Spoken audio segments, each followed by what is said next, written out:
you made a decision recently.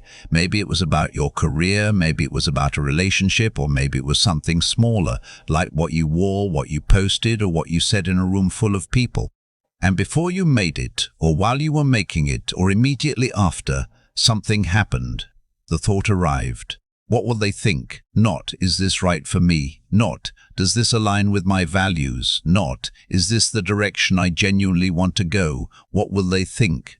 And that thought, that one automatic uninvited thought, either changed the decision, shadowed it, or followed you around afterward, asking you over and over, did you make the right impression? Do they still approve? Have you maintained the version of yourself that everyone around you has agreed to see? And here is what I want you to sit with for a moment. How much of your life, your actual life, the decisions and the directions and the words and the choices, is being run by that thought? By the imagined verdict of people who are mostly too busy managing their own imagined verdicts to be watching you as closely as you think. Take a moment. Be honest with yourself, because I think for most people watching this right now, the answer is more than they are comfortable admitting. And today, that changes. Before we get into the method, I need to say something that most videos on this topic never say. Caring what people think is not weakness. It is not a character flaw. It is not evidence that you are less evolved, less confident, or less capable than the person who claims not to care. It is human, deeply, fundamentally, evolutionarily human. For hundreds of thousands of years, before civilization, before cities, before any of the structures that make modern solitude survivable, human beings lived in small groups, and in those groups, being rejected was not uncomfortable. It was lethal. Exclusion from the group meant exposure to the elements, lack of food, lack of protection, death. And so the human brain, your brain, developed a threat detection system specifically calibrated for social rejection. A system that fires with the same urgency as physical danger when it detects the possibility that someone is thinking badly of you. That system is not broken. It is doing exactly what it was designed to do. The problem is that it was designed for a world that no longer exists. In the world you actually live in, someone thinking badly of you is not lethal. Someone disapproving of your choice does not end your ability to eat, to shelter, to survive. But the system does not know that. It fires the same alarm every time. For the ancient predator that could kill you, and for the colleague who raised an eyebrow at your idea. Same alarm, different stakes. And the Stoic method, the method we are going to build today, is not about silencing the alarm. It is about teaching your rational mind to correctly assess the stakes every single time the alarm goes off, so that the response is proportional to the actual threat, which in most cases is none at all. Principle 1. Understand who is doing the thinking. Before you can train your mind not to care what people think, you need to understand something fundamental about the people whose opinions you are carrying. They are thinking about themselves, not you. This is not a cynical observation. It is a structural one. Every human being you have ever met is the protagonist of their own story. Their attention, their energy, their cognitive resources are primarily and persistently directed inward, at their own problems, their own fears, their own desires, their own social performance, their own version of the same thought you are having. What will they think of me? Marcus Aurelius wrote, "How much more harm is caused by anger than by the things which cause the anger?" Apply that to other people's opinions. How much more harm is caused by your worry about their opinion than the opinion itself? Because in most cases, the opinion you are worried about does not even exist. It is a projection, a construction, a story you wrote, starring you as the subject of scrutiny in a mind that is mostly occupied with something else entirely. The next time you feel the anxiety of what will they think, ask yourself, have I actually received an opinion, or have I constructed one in my own mind and attributed it to someone else? Because most of the time the honest answer is the second. You are not carrying their opinion. You are carrying your own fear, wearing the costume of their opinion. And the moment you see that clearly, the weight changes, because you can examine your own fear. You can question your own construction. You cannot change someone else's mind, but you can change the story you are telling yourself about what is in it. Principle 2. Get precise about what the approval is actually buying you. Most people pursue approval automatically, without ever asking what exactly they are getting from it. What does having this person's good opinion of me actually give me, and what does not having it actually cost? Because here is what Stoic philosophy does that most self-help does not. It demands specificity. Not I need people to think well of me, but I need this specific person to think well of me for this specific reason, which will produce this specific outcome, which I value because of this specific value. And when you get that precise, when you actually follow the chain, you discover something interesting. Most of the approval you are chasing does not lead to anything you actually value. It leads to a feeling, a temporary relief, a brief reduction in the social anxiety that started this whole process. And feelings, as the Stoics understood, are not reliable indicators of what is actually important. Epictetus was precise about this. He divided the world into what is up to us and what is not. Other people's opinions are not up to us. And spending your energy on things that are not up to you is not just inefficient. It is a specific kind of suffering, the suffering of someone trying to control what was never controllable. Get specific.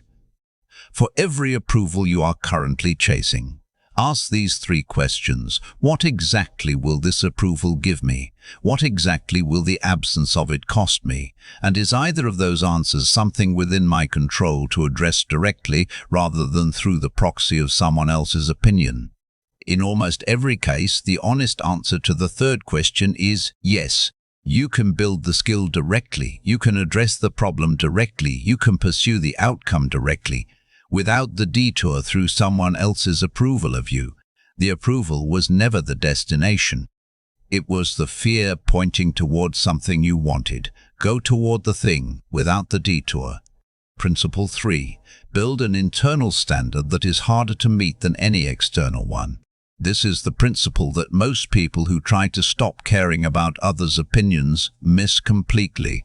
They try to care less about external standards without building anything to replace them, and the mind does not do well with a vacuum. Remove the external standard without installing an internal one, and the mind goes back to the external, because it needs something to measure against.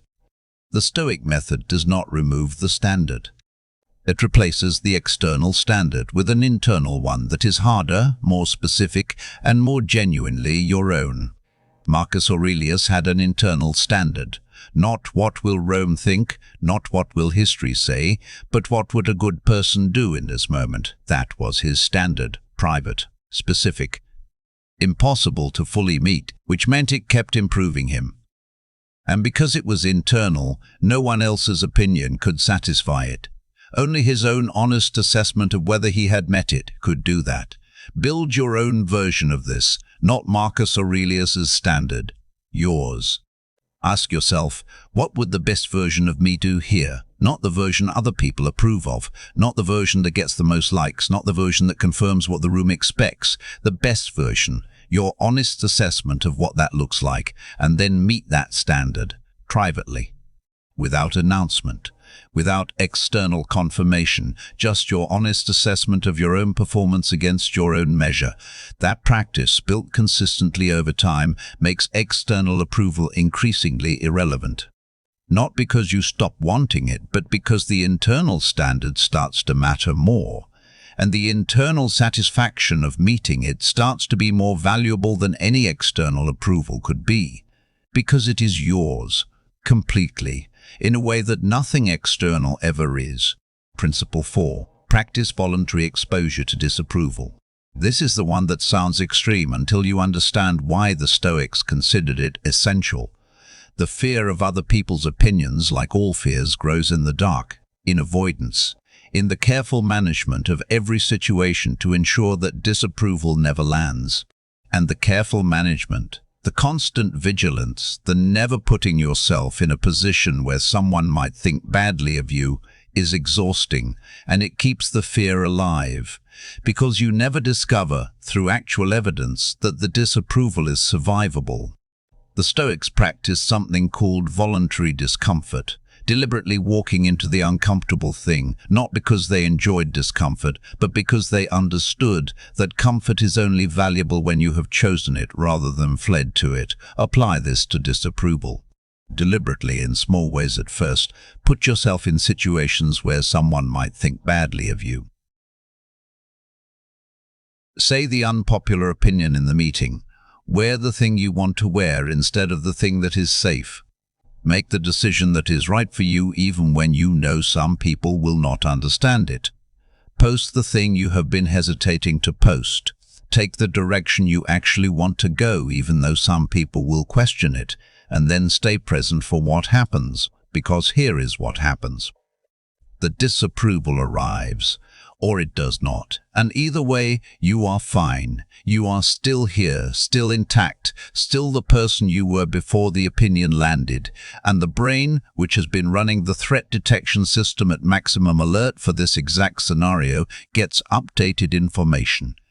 Not just told that disapproval is survivable, shown through actual lived experience, that the alarm was disproportionate to the threat, and the next time the alarm fires slightly less urgently, and the next time less again, not because you suppressed it, because you gave it evidence that the threat was not what it thought it was. Epictetus said, "Seek not that the things which happen should happen as you wish, but wish the things which happen to be as they are." Disapproval happens, sometimes, to everyone. And the person who has been through it, who has let it land, who has discovered that it does not break them, is never as afraid of it as they were before. Principle 5. Understand the lifespan of other people's opinions. This is the one that provides the most immediate relief. Think about something you did 5 years ago that you were convinced, at the time, would permanently damage how people saw you. A mistake you made publicly, a failure that happened in front of people, a decision that attracted criticism, a moment you are still slightly embarrassed about. Now ask yourself, do the people who witnessed that moment still think about it regularly? Is it still a topic of ongoing conversation in their lives? Or did it pass almost immediately and make room for the next thing that caught their attention?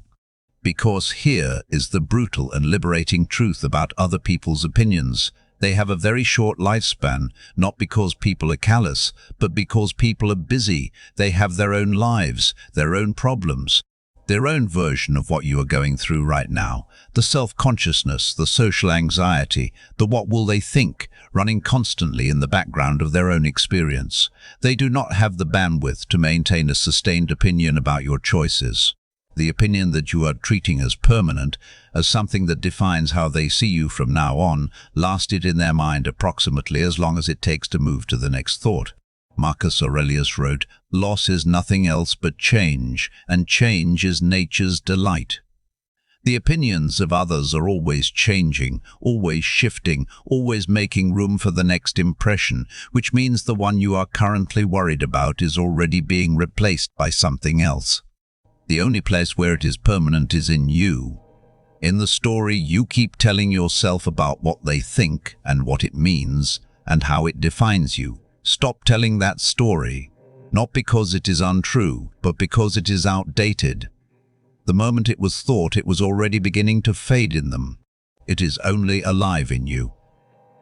Let it fade there too. Principle 6. Separate your identity from your performance. This is the deepest one and the most important, because most people who care too much about what others think are not actually afraid of the opinion. They are afraid of what the opinion means. They have attached their identity, their sense of their own worth, their answer to the question, "Am I enough?" to their performance, to how well they did in the meeting, to whether the post got the response they hoped for, to whether the person they respected seemed impressed. And because the identity is attached to the performance, every evaluation of the performance feels like an evaluation of the self, and evaluations of the self feel existential, feel threatening in a way that goes far deeper than the rational mind can address, because the rational mind is not what is being threatened, the sense of self is, and this is where the Stoic work goes deepest. Marcus Aurelius spent his entire life in the most scrutinized position imaginable, building the separation between who he was and how he was received.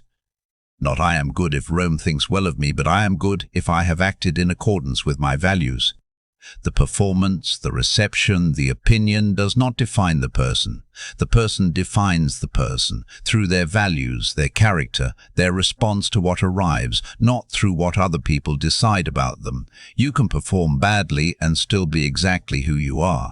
You can receive criticism and still know your own worth. You can be misunderstood and still understand yourself. The identity does not live in the performance, and it does not live in the reception. It lives in the values you come back to, in the character you build in the private moments, in the honest assessment you make of yourself against the standard you set for yourself, not the one other people set for you. Separate the two, not as a defense, as a liberation. Because the moment the identity is no longer attached to the performance becomes something you can actually do well, without the paralysis of someone whose entire sense of worth depends on the outcome. Principle 7. Use the opinion as information, not as verdict. This is the Stoic reframe that changes everything about how you receive other people's views.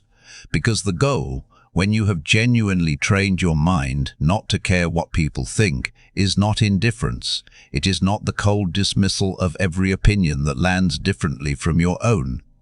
It is the ability to receive what someone else thinks without it having automatic authority over how you feel about yourself. There is a version of not caring what people think that is actually dangerous. The version where you become so insulated from external feedback that you stop growing, that you stop seeing your own blind spots, that you stop improving in the ways that other people's honest perspective could help you improve. That is not the Stoic method. The Stoic method is not immunity to feedback. It is freedom from emotional hijacking by feedback. Marcus Aurelius wrote, "If someone is able to show me that what I think or do is not right, I will happily change. But if no one can, what is it you want from me?" That sentence has two parts, and both are essential. The first part, "I will happily change," is not weakness. It is genuine openness to being wrong, genuine willingness to receive information that is useful, even when it is uncomfortable. The second part, "What is it you want from me?" is the boundary. The recognition that once you have genuinely considered the feedback and found no useful information in it, you owe nothing further. Not an apology, not a change of direction, not a performance of having received it. This is the mature relationship with other people's opinions. Not "I do not care at all," not "I care enormously and I will change myself accordingly," but "I will receive this. I will genuinely consider what is useful in it, and then I will make my own honest assessment and live from that." Principle 8. Build something that matters more than approval. This is the principle that does the most practical work, because here is the truth about the pursuit of approval. It fills a space that belongs to something else. The person who is obsessively monitoring what other people think is a person who has not yet found something important enough, something meaningful enough, something that asks enough of them to occupy that space more completely. When you are genuinely absorbed in building something, when the work is real and the goal is clear and the effort required is so total that your attention has somewhere more important to be, the monitoring of other people's opinions becomes less possible, not because you chose not to care, because you became too engaged with something that matters to spend the resources on something that does not. Seneca wrote, "Dum differtur vita transcurrit." While we delay, life passes. Every hour spent managing the imagined opinions of people who are mostly not thinking about you is an hour that did not go into the work, into the building, into the becoming, into the version of your life that only exists on the other side of caring more about your own direction than about other people's reaction to it. Build something real, something that asks enough of you that the approval seeking starts to feel like a distraction from the actual task. Because it always was. The work was always the point, the approval was the noise. Start choosing the signal. Principle 9. Practice returning to yourself. This is the daily practice, the one that makes all the others sustainable. Because the training of the mind, the genuine deep training that produces lasting change in how automatically you respond to social evaluation, is not a one-time insight. It is a daily return, a daily choosing, a daily practice of coming back to yourself, to your own thinking, to your own values, to your own honest assessment of your own life after every encounter with the world that pulled you outward. Every day, the world will give you 100 invitations to live in the imagined opinions of other people. A comment that lands strangely, a meeting where someone's expression flickered, a decision you made that you are waiting for the verdict on, a post that did not get the response you hoped for, a conversation that ended in a way that left you uncertain, all of it inviting you outward, into the guessing, into the constructing, into the carrying of imagined verdicts. The practice is every time you feel that outward pull, return, come back, not dramatically, not with great effort, just return. To yourself, to what you actually know, to the values you actually hold, to the life you are actually building, to the internal standard you set and your own honest assessment of how well you are meeting it. Marcus Aurelius practiced this every single day. He returned to himself.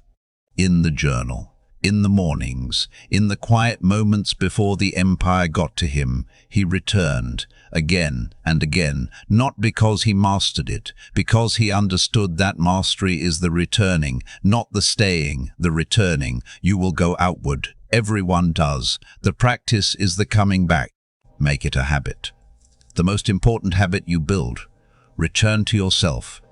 Every day, as many times as the day requires, without judgment for having left, just return.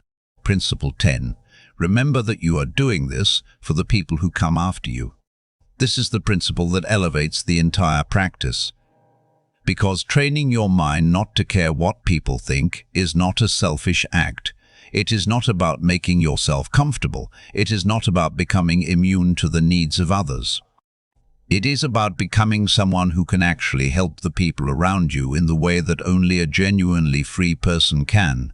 Think about the most influential people in your life, not the most popular, not the most approved of, the most genuinely influential, the ones who shaped how you think, who modeled something worth modeling, who showed you by the way they lived that a different way of being in the world was possible. I am willing to bet those people were not the ones who were constantly managing their image. They were the ones who were consistently themselves, who made decisions from their own values and lived with the consequences without the constant anxious adjustment toward what the room expected. That quality, that genuine consistency between inner and outer, that refusal to perform a self rather than be one, is the most influential quality a human being can have. And it is only available to someone who has done the work, who has trained the mind through these 9 principles to return to itself, to build the internal standard, to expose itself to disapproval and discover it is survivable, to separate identity from performance, to use opinions as information rather than verdicts, to build something that matters more than the approval. You are doing this work not just for yourself, for everyone whose life your genuine unperformed presence will touch, for the child who is watching how you handle criticism, for the colleague who needs to see someone make the right decision regardless of the room's reaction, for the friend who needs a person who is actually there, not managing their impression of being there, for all the versions of all the people who need to encounter someone living from the inside out to know that it is possible. Marcus Aurelius wrote Meditations for himself. He never intended it to be read. But because he was genuinely trying to become someone without an audience, without approval, without the performance of philosophy rather than its practice, what he wrote has shaped human civilization for 2,000 years. That is what genuine freedom from other people's opinions produces. Not isolation, not indifference, the kind of presence that outlasts the person, the kind of life that is genuinely worth living and genuinely worth watching because it is real, completely, without pretense, without the audience, just real. So here is what all 10 principles are actually building. They are not building someone who does not feel the pull of social approval. That person does not exist. They are building someone who feels the pull and chooses a different direction every time. Not because they are stronger than the feeling, but because they have something more important to move toward, the internal standard, the work that matters, the practice of returning, the evidence that disapproval is survivable, the understanding that the opinions are passing and the character is lasting, the separation of identity from performance, the genuine curiosity about what is useful in feedback, and the genuine freedom from what is not. These are not advanced techniques, they are daily choices, quiet ones, that nobody else will see you make, that will not announce themselves dramatically, that will simply over time change who shows up in every room you walk into, from someone performing to someone being. And being, genuine, unperformed being, is the most powerful and most rare thing in any room. Marcus Aurelius wrote, "Never esteem anything as of advantage to you that will make you break your word or lose your self-respect." Self-respect, not the approval of others, not the maintenance of a reputation.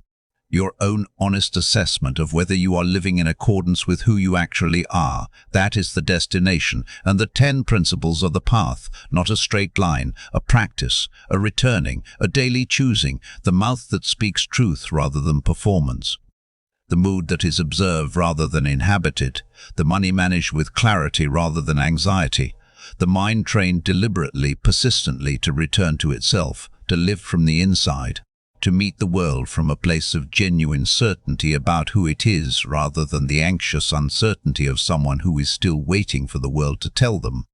If this said something that needed to be said, share it with one person who is currently living in someone else's opinion and needs permission to come home to their own. Subscribe for new Stoic wisdom.